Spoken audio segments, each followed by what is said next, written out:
नमस्कार।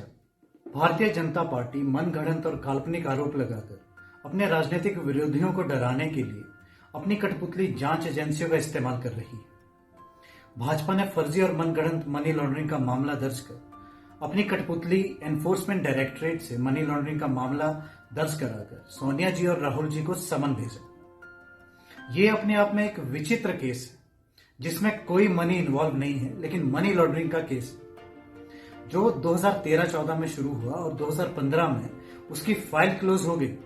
और अब भारतीय जनता पार्टी को याद आया 7.5 साल बाद, उन्होंने राजनीतिक दुर्भावना से प्रेरित होकर उन्हीं पुराने तथ्यों को आधार बनाकर और बिना कोमा और फुल स्टॉप बदलकर राहुल जी और सोनिया जी को समन जारी कर दिया। इस पूरे मामले में प्रॉपर्टी और पैसे का कोई लेन देन नहीं हुआ है, तो अगर पैसे का कोई लेन देन नहीं हुआ तो मनी लॉन्ड्रिंग का केस कैसे बनता है? पहली बात। और ये पूरा मामला राजनीति से प्रेरित है। मोदी सरकार ईडी का दुरुपयोग कर रही है। साथियों, अब मैं आपको सरल भाषा में नेशनल हेराल्ड केस को समझाने की कोशिश करता हूं। National Herald newspaper associated journal limited AJL द्वारा प्रकाशित किया जाता है। एजेएल बहुत पुरानी कंपनी है जो दशकों से अपने आदर्शों और मूल्यों के आधार पर नेशनल हेराल्ड न्यूज़पेपर चला रही है। अपने उन आदर्शों और मूल्यों के साथ इस कंपनी ने कभी समझौता नहीं किया, इसलिए यह न्यूज़पेपर कमर्शियल रूप से कभी कामयाब नहीं हुआ। उस पर कई दशकों के दौरान करीब 90 करोड़ का कर्ज हो गया।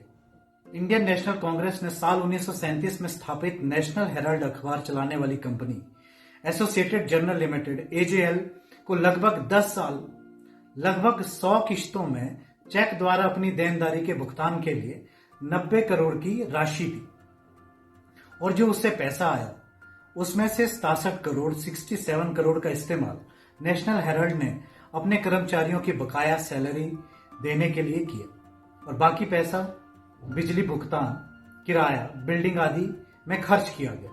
नेशनल हेराल्ड अखबार आय के अभाव में कर्ज चुकाने में सक्षम नहीं था, इसलिए इसकी एवज में एसोसिएटेड जर्नल लिमिटेड एजेएल के शेयर यंग इंडिया को दे दिए गए थे, जो कि कानून में एक नॉट फॉर प्रॉफिट कंपनी है। तब उस कंपनी को मजबूत करने के लिए, उसके कर्जों को हटाने के लिए एक सरल सी चीज की गई जो देश दुनिया में हर कंपनी करती है। उसने इस ऋण को, इस डेट को इक्विटी में बदलने का फैसला किया।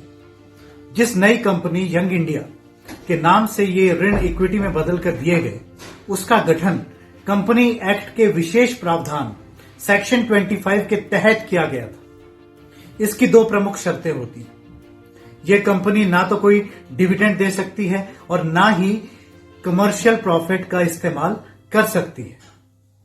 अगर वो हजारों करोड़ भी कमा ले तो 1 पैसा भी ऋण के रूप में बाहर नहीं निकल सकता। इस कंपनी में 90 करोड़ का कर्ज ट्रांसफर हुआ। यह नॉट फॉर प्रॉफिट कंपनी थी, मैं फिर से आपको बता रहा हूं। इसका कोई भी डिविडेंड उसके शेयर होल्डर और डायरेक्टरों को नहीं मिलना था। मतलब यंग इंडिया की मैनेजिंग कमेटी के सदस्य सोनिया जी, राहुल जी, दिवंगत मोतीलाल वोहरा जी ये थे। ये लोग किसी प्रकार का मुनाफा, डिविडेंड, तनख्वाह, सैलरी या कोई वित्तीय लाभ, फाइनेंशियल इनको कोई भी फायदा इससे नहीं ले सकते थे। साथ ही मैनेजिंग कमेटी यंग इंडिया के शेयर को नहीं बेच सकती। इसका मतलब यंग इंडिया से 1 पैसे का ना वित्तीय लाभ लिया जा सकता, ना ही इसके शेयर को बेचा जा सकता था। ऐसा इसलिए था क्योंकि Congress party, national Herald, associated journal limited AJL और यंग इंडिया को केवल कांग्रेस पार्टी की नहीं बल्कि इस देश की धरोहर मानते थे। साल 2013-14 में भाजपा के सुब्रमण्यम स्वामी ने कांग्रेस पार्टी द्वारा नेशनल हेराल्ड को भारतीय राष्ट्रीय कांग्रेस द्वारा कर्ज देने को लेकर एक प्राइवेट कंप्लेंट अदालत में दायर की, जो आज भी विचाराधीन है। 2015 में ईडी ने इस केस को बंद कर दिया था। याचिका को लेकर बहुत झूठ बोला गया। कोर्ट में कुछ ना होने पर अब 7.5 साल के बाद ईडी द्वारा उस प्राइवेट कंप्लेंट के आधार पर केस दर्ज किया गया है। नेशनल हेराल्ड 1942 का अखबार था उस वक्त ब्रिटिश सरकार ने इसको दबाने का काम किया था और आज मोदी सरकार फर्जी और मनगढ़ंत मामला दर्ज कर ईडी का दुरुपयोग कर रही है।